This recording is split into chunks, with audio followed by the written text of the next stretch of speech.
Good morning, party people. Are you recording? Yeah. Yeah, good morning, party people.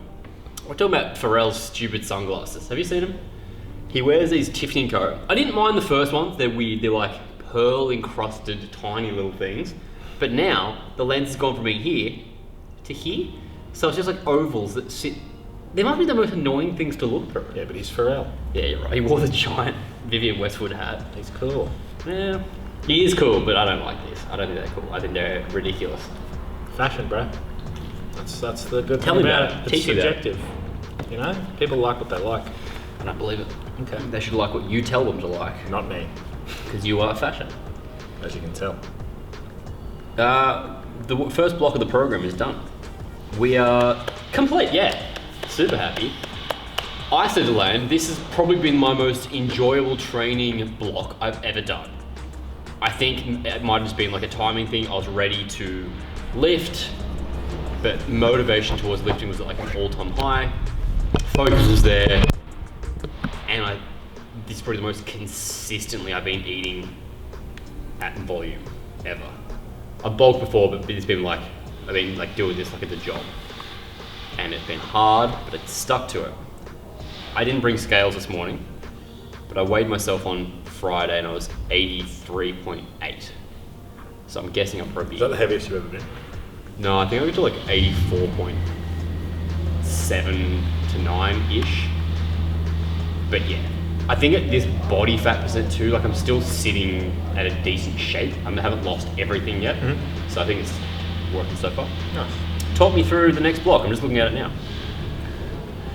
In general, volume's still not super high. I wouldn't say we've gone a crazy high volume approach. Because of where you're at in your lifting career, you are progressing to a more advanced lifter. Because you don't take special sports supplements.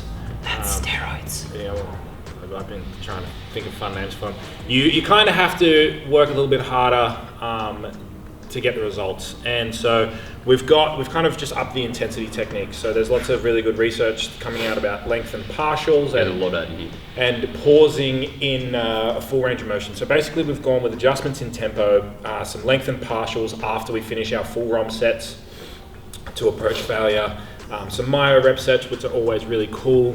And overall, we're just trying to keep training fun, because as you've identified, that's really valuable to you, and you're seeing some of your best results whilst you're engaged and enjoying the training. Yeah, fully. And then on top of that, trying to capitalize on the latest research, the latest coaching methods to make sure we're like, for you, the 1%ers really matter more than they do for most people. You know what I mean? Like, this is the level that you're at. Yeah. Some people focus entirely on the 1%ers and don't do any of the big stuff and don't get anywhere. But because you've got so much of it down pat and you've trained for so long at such an advanced level, we kind of need to eke out any of those gains where we can. This program that we've just finished versus the new one, is there anything that you've changed in terms of like exercise selection, or is it more focused on, okay, now we're going up for upping intensity of the actual weights, rep schemes? Little bit of both. Exercise selection, some of the changes in exercise are just for novelty to keep cycling through. Yeah. Some of the changes are, as I increase volume and intensity, I like to try and reduce the axial load, so the load on the back of the spine. And so you'll find that there's, where axial load is present in the program, which is still frequent, we've kind of shifted towards more machine-based or exercises that we might load unilaterally, or just take the majority of the load off the spine so that we can lift the intensity and hit the target muscle the way that we want to. Still minimal barbell work here. I really don't like to program a lot of barbell work for people who are at your level, whose exclusive goal is trying to gain muscle. Yeah. Just because it brings in a lot of extra variables, and at the end of the day with hypertrophy, we're trying to elicit hypertrophic response from the muscle, and barbells aren't always a super effective way to do that. Which you would have seen in the recent video, one of the exercises I did at the other gym, engine room we went to, I put in a bench press. I've been doing my bench press with dumbbells, using a barbell there, and it was such a different movement to what I've been doing. Yeah, of course. The fourth set, I just like tapped out. Yep. Yeah, it's a lot of extra load, but it's also it might not be better for hypertrophy to use a barbell. So it's like, the skill, you haven't done it in a while, but also it's more of a I would say the skill is much harder with the barbell compared to the dumbbells, just because of the weight that you can use, and the way you have to do things. So, yeah, it's always interesting when you do things one way and then you just kind of chuck something in for novelty's sake, and it's like, oh shit, this makes a difference. Hard now. Yeah, for sure. In terms of diet, just continue eating as much as I can. Pretty much, Yeah. I said to Lane yesterday, I had a moment of like almost throwing up, eating oats, just sitting there being like, oh, so much food. And I had raspberries in it. I think I had an extra amount of raspberry in this mouthful, so it was extra tangy. And it's just like too much flavour and stuff going on. And I was just sitting, Colt was looking at me, she's like, "You're right." I was like, I'm hating this. This is the worst. There's more like, I'm horrible with the world. And I guess that's when you kind of need to think about switching to, like, I know it's not ideal for health, but we're not really talking about health here. It's when you switch from oats to, you know, Nutri-Grain or Milo cereal or stuff like that. You still need to cover your micronutrients, you still need fruit and veggies in your diet, you still need fiber, of course, but when we're just talking about how much muscle can we gain, and calories are the overall, you know, primary driver of that, it's like, okay, well, what do I need to sacrifice here, and where can I get more calories for less volume? Yeah, when we did the full day of eating, I think we put this in there, Guy, but I don't remember. The macro breakdown at the end, I hit all the macros, I suppose, because I had so much food. I actually covered everything off. I was way over in fats, way over in carbs, and way over in sodium, but I still hit my protein, my fat, my carbs. So then it's like, cool, what can we get in as much food on top of that? And I am noticing a difference in the days where I eat probably dirtier. Like if I have cereal as a pre-workout meal as opposed to trying to get like a full cup of oats and berries and stuff in. It's just so much more volume in my stomach. Yeah, of course. So yeah, you got to start to use strategies when you're reaching your upper limit of your kind of genetic weight potential. You know, you're probably 3 or 4 kilos away from absolutely maxing out the amount of pure muscle you can acquire naturally, and it's like, we've really got to dig deep to get these kilos here. Like, because your body just fights it. You don't really want to carry that muscle. Muscle's really expensive. We're also not doing this in the way we'd recommend most people to do. This is a very aggressive bulk. Like when Lane would normally program people to eat, it's normally eating to be like, how many grams a week are you trying to get them to like gain? About 0.5% of their total body weight a week. Okay. So that's it's not a lot of weight. Yeah. 100 kilo guy, it's 500 grams a week. Yeah. Whereas I've been 4 weeks in, I'm at almost a kilo a week at the moment. Which sounds like that's pretty quickly gaining it. See, it'd be interesting to see how much that is muscle. Of course. Obviously my body fat, my water retention is going to be way high right now, but I am putting on a lot quicker than You'd probably also be maximizing the amount of muscle that you can put on by doing it. You are adding extra fat for sure, but like you'd be capping out that muscle and then adding fat. And I think for you it's different because you are essentially a professional athlete. Like I know you don't compete in anything, but like professional idiot.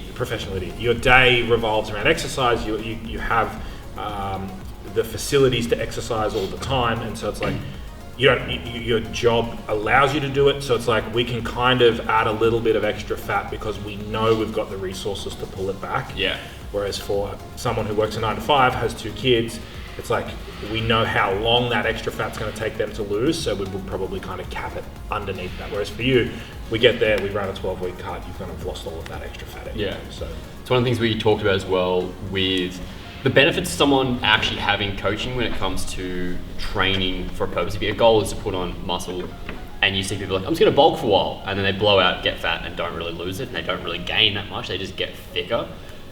That's because they're probably not following something that's like designed for them and their lifestyle. That's one of the benefits of having Lane as a coach, and you can too if you want to sign up. The link is down below, milestonestrength.com.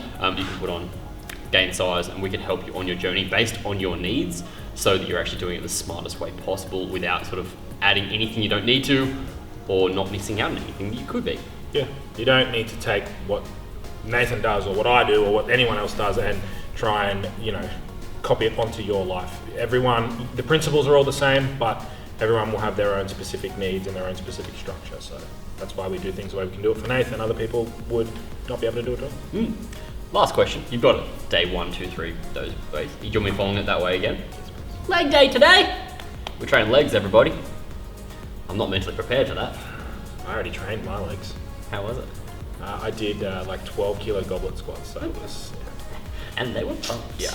Alright, I'm gonna get my pre-workout in and then I'll see you on the gym floor. Again, here, but training. Where I'm sitting. I'll be here again.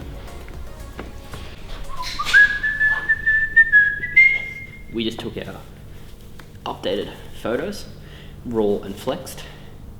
See here. That's where you go inside the photos. Now I'm putting my clothes back on so we can train legs. My phone's over there. I don't even know what the first exercise is. It's like a mystery. A super fun mystery. So we've got calves, Smith machine squat, leg extension with Myo reps, Smith machine RDL, double Smith machine, hamstring curl with Myo, the double Myo reps, you jerk, and spider curl to finish. So more biceps. Same as, this is very similar to the first leg day we had in the last program with arms at the end, starting with calves. We just switched up the exercises. Let's cut to the cinematic and I'll talk after. Go!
One of the things I'm trying to do, particularly with arms, and this is something I didn't do before, it seems so simple, but I'm really contracting the muscle.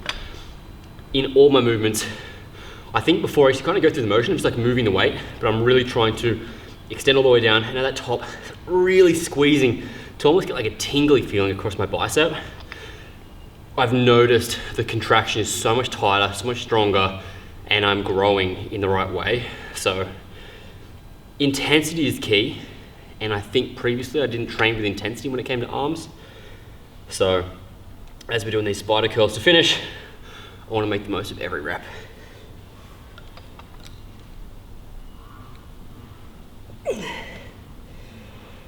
That's it, we're done. That is workout 1 of the new phase complete. There's a good change up in exercises in there. As Lane said at the start, for me, enjoying the workout and making the most of it is sometimes about keeping it fresh and exciting. So I'm still sticking to the program, but we're mixing up for the second phase. One of the questions we get all the time when we see people get their programs, like, I'm doing the same exercises each week.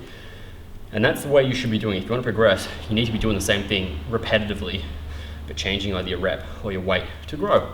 So got through the first 4 weeks. On to this next one. Tell you what, those Myo reps. Whoo, mama.